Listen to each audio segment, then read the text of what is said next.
सोच के रखा है, जगह तो बना ली है।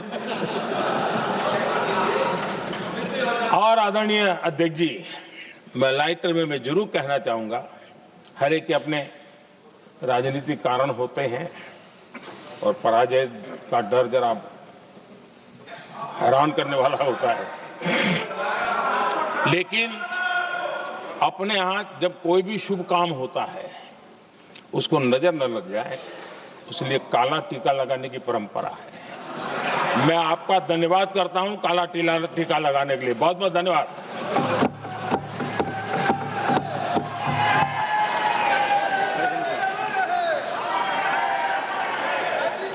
श्री अरविंद चौहान।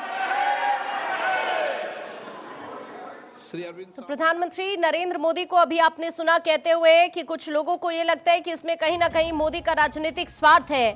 इसका अगर विरोध करेंगे तो स्वाभाविक है कि राजनीतिक लाभ मुझे होगा, अगर साथ चलेंगे तो किसी को नुकसान भी नहीं होगा। हमें क्रेडिट नहीं चाहिए, जैसे ही पारित हो जाए तो मैं ऐड देकर सबको धन्यवाद देने के लिए तैयार हूं, सबकी फोटो छपवा लेंगे, ले लो क्रेडिट। इस बात का जिक्र करते हुए प्रधानमंत्री मोदी कहते हैं कि भ्रम में ना रहें, मैं और तुम की बात मैं यहां पर नहीं कर रहा हूं कि हम देश की नारी शक्ति को कुछ दे रहे हैं, ये उनका हक है और हमने कई दशकों से उसको रोका है। आज उसका प्रायश्चित करके उस अपराध से मुक्ति पाने का मौका है।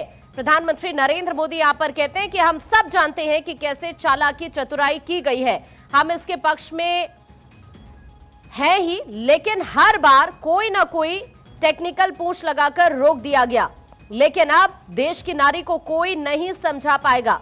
सदन में नंबर का खेल तो बाद में सामने आएगा। 3 दशक तक इसको फंसाकर रखा गया, जो कर रहा था कर लिया, अब छोड़ दीजिए। यहां कुछ लोगों को यह लगता है कि इसमें कहीं ना कहीं मोदी का राजनीतिक स्वार्थ है। इस बात का जिक्र करते हुए प्रधानमंत्री नरेंद्र मोदी कहते हैं कि अगर आपको गारंटी चाहिए तो मैं वो भी दे देता हूं। मैं कहना चाहूंगा कि यहां पर बैठकर हमने संविधान का जिक्र करते हुए प्रधानमंत्री मोदी कहते हैं कि हमें संविधान ने देश को टुकड़ों के रूप में सोचने का अधिकार नहीं दिया है। इस बात का जिक्र प्रधानमंत्री मोदी की तरफ से यहां पर किया गया और प्रधानमंत्री मोदी ने अपने संबोधन में कई और बड़ी बातों का जिक्र यहां पर किया। विपक्ष पर कई सवाल प्रधानमंत्री मोदी की तरफ से उठाए गए और कहा गया कि कश्मीर हो या कन्याकुमारी, हम एक देश के रूप में ही इसे सोच सकते हैं। ये प्रक्रिया किसी के साथ अन्याय नहीं करेगी। भूतकाल में जो सरकार रही है उस समय से अनुपात चला रहा है, उसमें भी बदलाव नहीं होगा।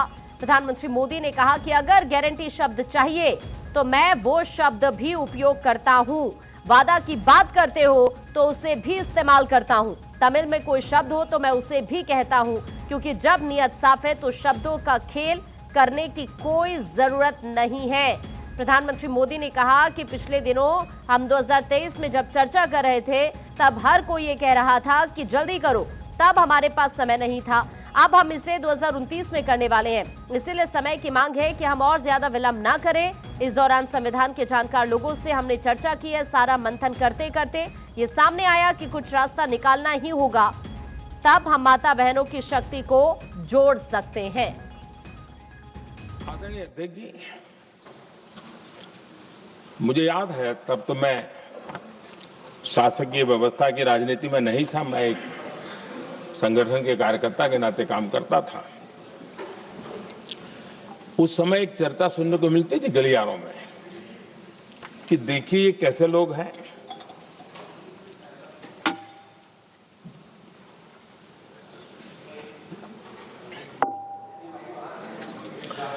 पंचायतों में आरक्षण देना है तो बहुत आराम से दे देते हैं, लेकिन आप कह रहे हैं तो कह रहे हैं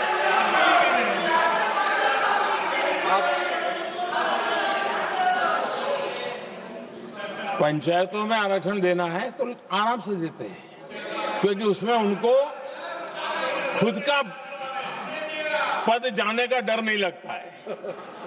उसको लगता है हम सुरक्षित यार वहां दे दो। ये उस समय गलियारों में बहुत चर्चा थी कि बोले कभी नहीं करेंगे यहां बैठे हुए, क्यों? क्योंकि उनका कुछ जाएगा और इसलिए, और बगे पंचायत का हो जाता है, 50% तक पहुंच गए। मैं राजनीतिक दृष्टि से और भी एक बात समझाना चाहता हूं साथियों। आज से 25 साल 30 साल पहले जिसने भी विरोध किया तो विरोध राजनीतिक सतह से नीचे नहीं गया था। आज ऐसा समझने की गलती मत करना।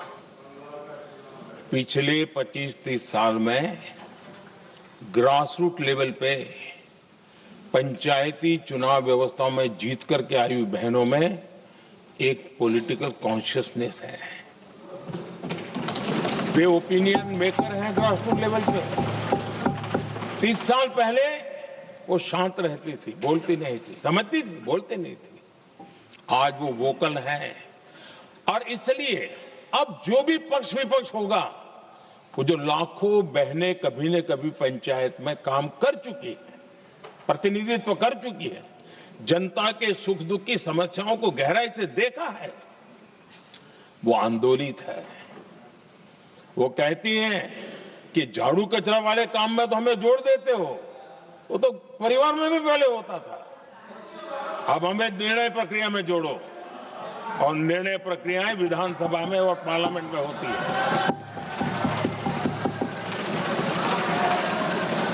और इसलिए मैं राजनीतिक जीवन में जो लोग प्रगति चाहते, मैं किसी भी सांसद की बात करता हूं, किसी भी एमएलए की बात करता हूं, ये दल वो दल की बात मैं नहीं कर रहा हूं। जो भी राजनीतिक जीवन में सफलतापूर्वक आगे बढ़ना चाहते हैं, उनको ये मान के चलना पड़ेगा कि पिछले 25-30 साल में लाखों बहनें ग्रास रूट लेवल पर लीडर बन चुकी हैं। अब उनके अंदर सिर्फ यहां 33% का नहीं, वहां भी वो आपके फैसलों को प्रभावित करने वाली है।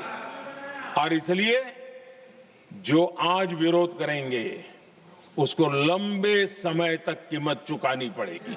जो राजनीतिक दिशा में ही सोचते हैं, मैं उनको भी एडवाइज करना चाहूंगा, एक मित्र के रूप में एडवाइज करता हूं और सबको काम आएगी। हमारे देश में जब से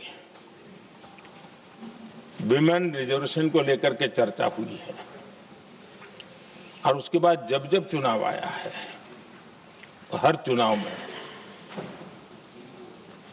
महिलाओं को मिलने वाले इस अधिकार का जिसने विरोध किया है, जिसने विरोध किया है, देश की महिलाओं ने उन्हें माफ नहीं किया है।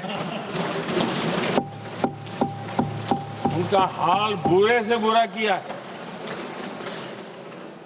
लेकिन ये भी देखिए कि 24 के चुनाव में ऐसा नहीं हुआ। क्यों नहीं हुआ?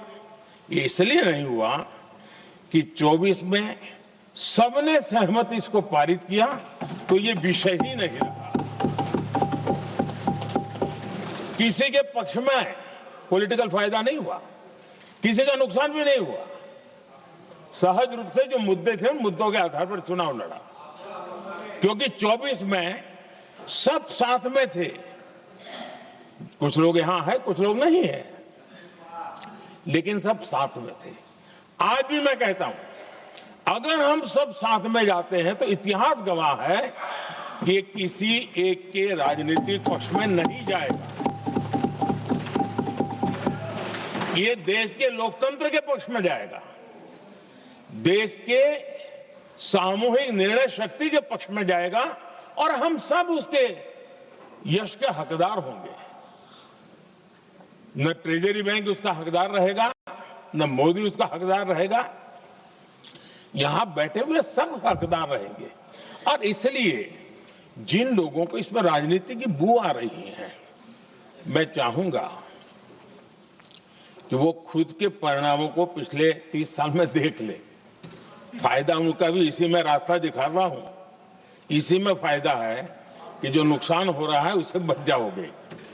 और इसलिए मैं समझता हूं कि इसको राजनीतिक रंग देने की जरूरत नहीं है।